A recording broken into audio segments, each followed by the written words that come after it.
The night smelled of rain when Aurora realized she was no longer welcome in her own story. She stood outside the restaurant, listening to laughter spilling from the party she had paid for. Her name wasn't on the guest list, but her money had been everywhere in the room behind the door.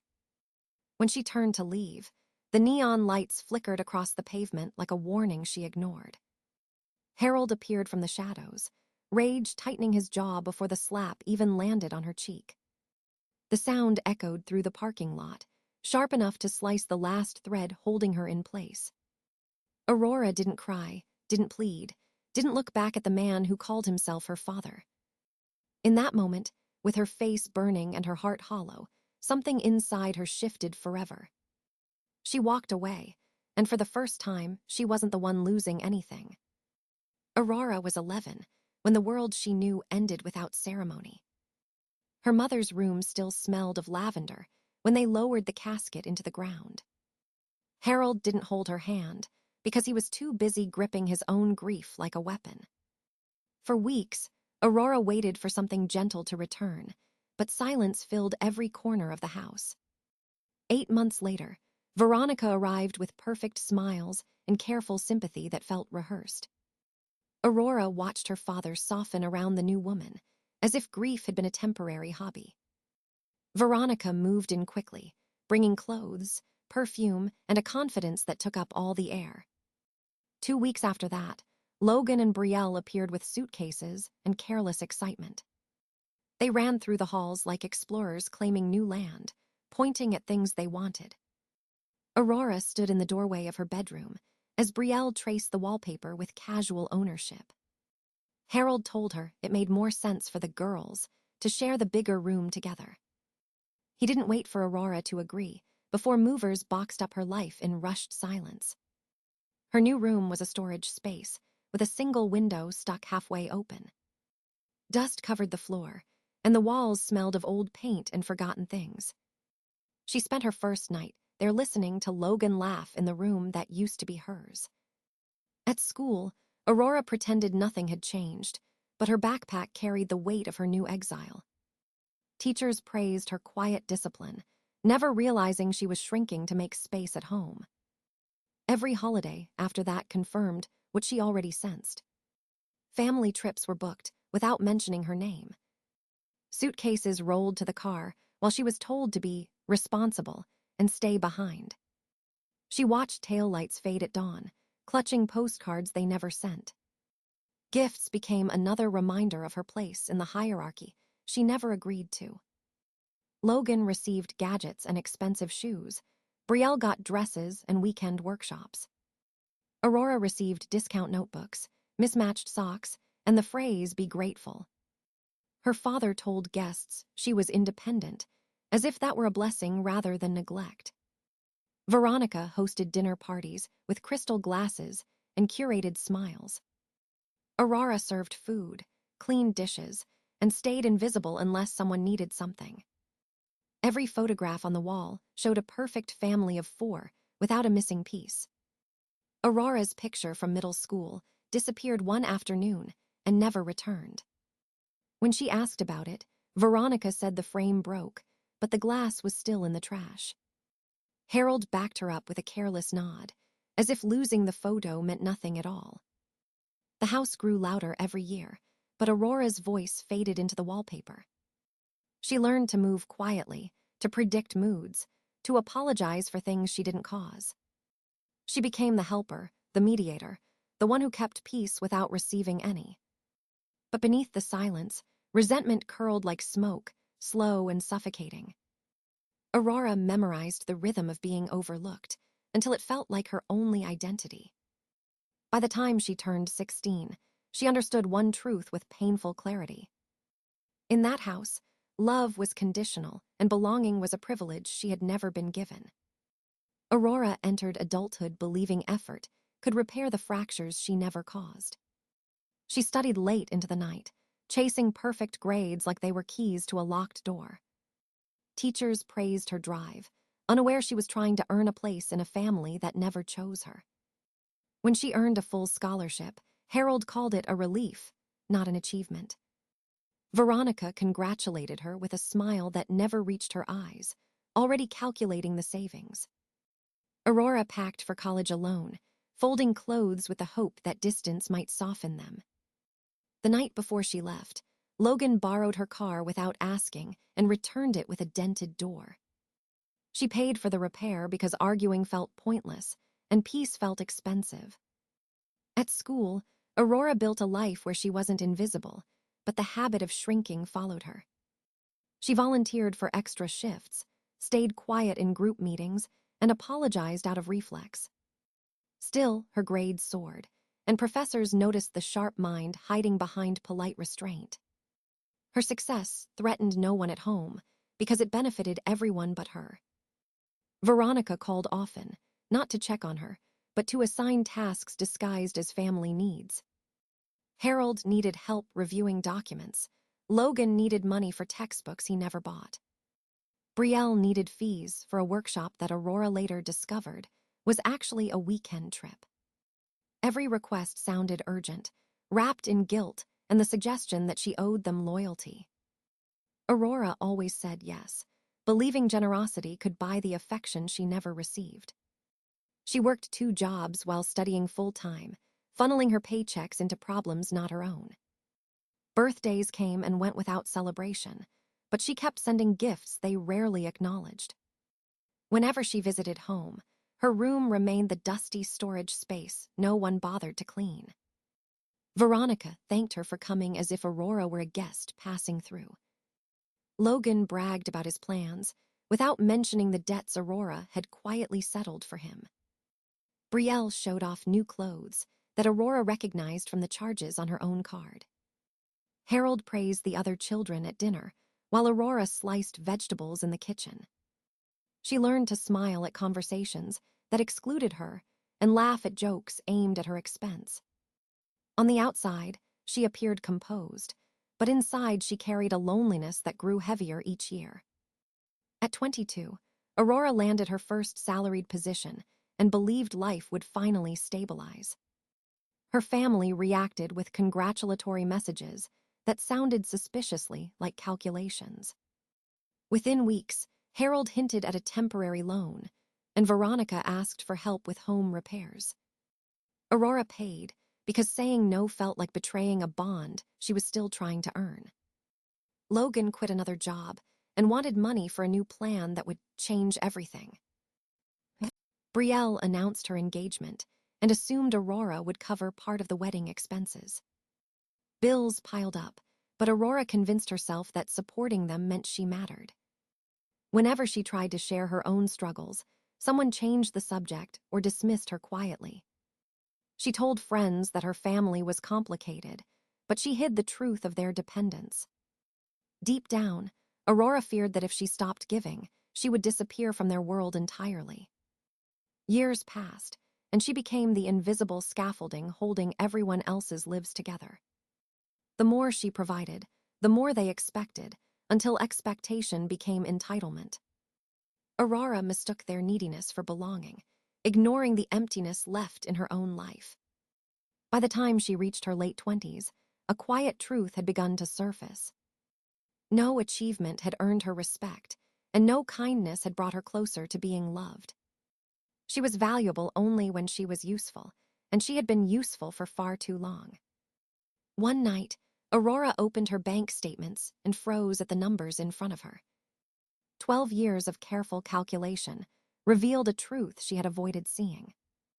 More than $95,000 had flowed from her accounts to people she called family. Logan's car repairs alone had drained months of her savings without a single thank you. He had borrowed money repeatedly, claiming emergencies she had quietly covered. Brielle's tuition, workshops, and weekend trips added up to a fortune Aurora had silently funded. She realized that every graduation, every birthday, every holiday had been an opportunity to take.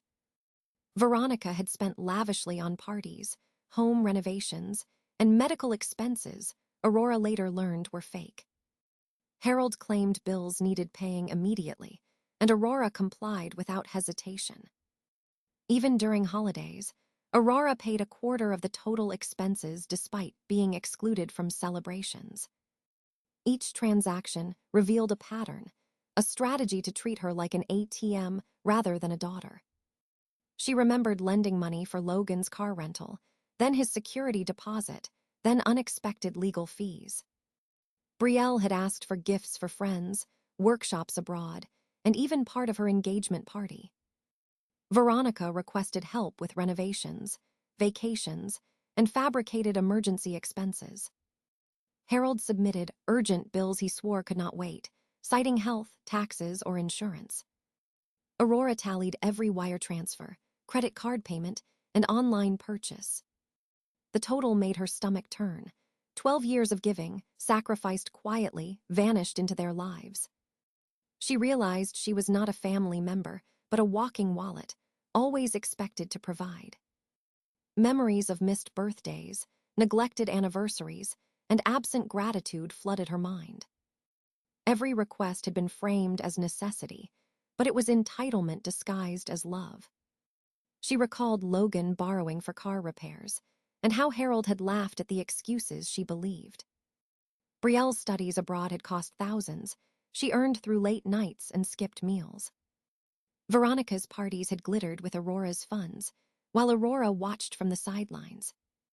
Even small expenses, like groceries or gas, had often been redirected to support their wants. Aurora reviewed emails from Harold demanding payment with urgency and no apology. Text messages from Veronica subtly reminded her that family relied on her sacrifice. Photos from birthdays showed everyone smiling except her, yet she had paid for the cake. Aurora realized her entire adult life had been a ledger of giving with no reciprocity. Every loan, every gift, every sacrifice had been expected, never appreciated, never remembered. She compared her efforts to their achievements and saw a pattern of exploitation. Her hard work had not earned affection, only deeper demands and veiled manipulation. Aurora remembered being called late at night for emergencies that never involved her needs. Each call, each request, each deposit was a reminder. She was useful only when she provided. The final tally was brutal, a revelation she could no longer ignore. 12 years, $95,000, countless favors, zero love in return. For the first time, Aurora felt clarity replace the numbness she had carried for years. She knew that nothing she had done could buy respect or belonging from them. The ledger told a simple truth. She had been taken for granted her entire life. Aurora understood that this realization was painful, but also liberating. She had been their invisible provider, their financial crutch, and their silent servant. Now she could finally see herself clearly, and she refused to continue feeding a family that never valued her. Every transfer, every transaction, every sacrifice became proof that it was time to stop. Aurora made a quiet vow to herself that night. She would reclaim her life and define her worth. The slap in the parking lot replayed in Aurora's mind as she walked alone through the streets. She knew it was time to stop, pretending that silence protected her. Aurora called Ethan Reed, a former reporter she trusted, and told him everything. He listened without interruption, asking only for dates, names, and evidence. Together, they began gathering every shred of proof Aurora had ignored for years. Emails from Harold demanding money were saved and time-stamped. Text messages from Veronica, subtly threatening guilt, were printed and cataloged. Aurora pulled out old receipts, invoices, and credit card statements that documented her giving. She found photographs of family events where her presence was erased or minimized. Birthday invitations without her name became evidence of exclusion. Ethan suggested recording conversations for clarity and validation. Aurora hesitated, then agreed, realizing she had nothing left to lose. Each recording confirmed manipulation, lies, and deliberate exclusion. She compiled them into a single folder labeled Family Truths. The folder grew heavier with every piece of evidence they added. Aurora reread every note, every email, every text, and felt a strange sense of power. She remembered nights lying awake, wondering why she wasn't enough. Now she understood that nothing she lacked could have fixed the situation. It was never about her. It was about their control and convenience. Ethan helped her draft a timeline, marking key events over 22 years. Her mother's death, Veronica's arrival, the exclusion from birthdays and holidays, every financial demand. Aurora relived each memory with a clear lens, seeing the pattern that had been hidden. Ethan suggested contacting a lawyer to confirm the legality of the financial transfers. Aurora hesitated, then decided that full transparency was necessary. Every invoice she had covered became evidence of her exploitation. She realized that her own efforts had created a detailed map of betrayal. The more she reviewed, the clearer it became. This story needed to be told. Ethan promised that the article would give her voice without exaggeration. Aurora agreed, understanding the power in letting the facts speak for themselves. They arranged interviews with witnesses who had seen her family's behavior firsthand. Neighbors, friends, and colleagues provided corroborating statements. Aurora felt a mix of fear and determination as the folder expanded. Each new piece of evidence strengthened her resolve to speak out. She realized the truth could not be ignored or softened anymore. Ethan prepared a draft of the article, weaving her story with the documented proof. Aurora read it word for word, feeling validation and relief in the lines. The article traced her life from childhood to the present, exposing betrayal and exploitation. Every insult, every demand, every slight was now undeniable. Aurora watched as the puzzle of her past formed a clear picture. Ethan promised the article would be published at the right time to protect her. Aurora felt anticipation mixed with apprehension, knowing change was near. For the first time, she realized that silence had ended and her story could no longer be hidden. She understood that speaking out was not revenge, but reclaiming her life. The folder of evidence was more than proof. It was a declaration of existence. Aurora felt a new sense of clarity and purpose she had never known before.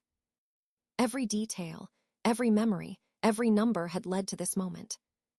She was ready to face the consequences and finally define her own identity. Her life, once dictated by others, would now be hers to tell. The morning the article went live, Aurora's phone rang nonstop with notifications. Her story spread faster than she could process, shared across news sites and social media. Local readers were shocked, many expressing outrage at the abuse she had endured. Harold's office received calls demanding explanations for years of financial manipulation. Video clips of the slap circulated online, sparking widespread anger and condemnation. Aurora watched as strangers sympathized, sent messages of support, and shared her story. Neighbors who had remained silent suddenly reached out to confirm her experiences. Ethan kept Aurora updated as the community response escalated throughout the day. Businesses connected to Harold faced scrutiny as allegations of financial misconduct surfaced. Families began sharing their own encounters with deceit, adding weight to Aurora's claims. Veronica's social media accounts filled with backlash from former friends and colleagues. Aurora received messages from people who had felt trapped by family obligations similar to hers. Logan and Brielle were forced to confront their public image as entitlement became exposed. Brielle quietly contacted Aurora, offering evidence she had long kept secret. She admitted she had witnessed lies and exclusion, but had been too afraid to speak. Aurora felt a complicated mix of anger, relief, and cautious trust as she read her sister's notes. The article prompted journalists from larger outlets to investigate further. Audits of Harold's business dealings revealed irregularities matching Aurora's financial records. Local authorities began inquiries into potential fraud, theft, and manipulation. Harold initially denied everything, but evidence compiled by Aurora was overwhelming. Veronica faced public shamming as her role in orchestrating exclusion became known. Neighbors and colleagues testified, corroborating Aurora's account of years of exploitation. The media coverage intensified, turning a personal story into a community reckoning. Aurora watched as her family's carefully curated image crumbled in real time. She realized the power of truth, amplified by documentation and courage to speak out. Harold tried private negotiations to suppress stories, but the evidence was irrefutable. Ethan guided Aurora through interviews, keeping her voice clear and composed. She realized her experience resonated because it mirrored hidden struggles for many. The public demanded accountability and transparency from both Harold and Veronica. Logan and Brielle attempted damage control, but their past dependence was fully exposed. Aurora received messages from friends she had lost touch with, apologizing for disbelief. She recognized that the ripple effect of her story was changing perceptions of family obligation. Local community meetings were organized to discuss elder and child financial exploitation. Aurora became a symbol for those silenced by family greed and manipulation. She understood that speaking out had consequences, but also immense impact. Authorities seized records and began auditing financial transfers linked to her family. Public pressure mounted, forcing Harold and Veronica into defensive positions. Aurora found herself navigating interviews while protecting her mental and emotional well-being. Her story empowered others to examine their own families' hidden financial dynamics. Logan and Brielle were questioned repeatedly, revealing the extent of their entitlement. Veronica attempted to claim ignorance, but her digital and financial trail proved otherwise. Aurora realized her life had shifted from victimhood to advocacy almost overnight. The community began to rally around Aurora, supporting her journey toward independence. Harold and Veronica's influence dwindled as scrutiny intensified on every action they had taken. Aurora felt the weight of vindication and the beginning of a life no longer defined by their control. Every conversation, every interview, and every public response reinforced the truth she had fought to reveal. By nightfall, Aurora understood that the storm had broken, and she stood unshaken in its aftermath. Weeks after the article, Aurora's lawyer delivered news that shook her to the core. Her mother had left a valid will, written clearly and legally, before she passed away. The will designated most assets to Aurora, including a trust, jewelry, and investments. Aurora felt a brief hope, then confusion as her lawyer explained the discovery. The original will had been replaced with a forged version after her mother died. Harold and Veronica had redirected the inheritance to themselves and their children. Every dollar, every valuable item meant for Aurora had been spent or transferred. Aurora's heart raced as she reviewed bank records and signed documents from the past decade. Each transaction confirmed her worst suspicion. The family had stolen from her intentionally. Her lawyer filed complaints with authorities regarding forgery and financial abuse. The police opened an investigation into the manipulation of the will and asset theft. Aurora realized this was more than betrayal. It was a deliberate, long-term scheme. She thought of her mother's trust fund, meant for education and security, now vanished. Family heirlooms, meant to honor her mother's memory, had disappeared into Veronica's care. Even investments meant to grow Aurora's future had been liquidated without consent. Logan and Brielle had benefited indirectly from each transaction, unaware of the legal implications. Harold had used deception and manipulation to secure control over everything in the estate. Aurora documented every detail, creating a timeline of theft and financial exploitation. The lawyer explained potential criminal charges, including fraud, forgery, and embezzlement. Aurora realized she had the evidence to challenge the false will in court. The investigation intensified as auditors traced funds from trusts and accounts to personal spending.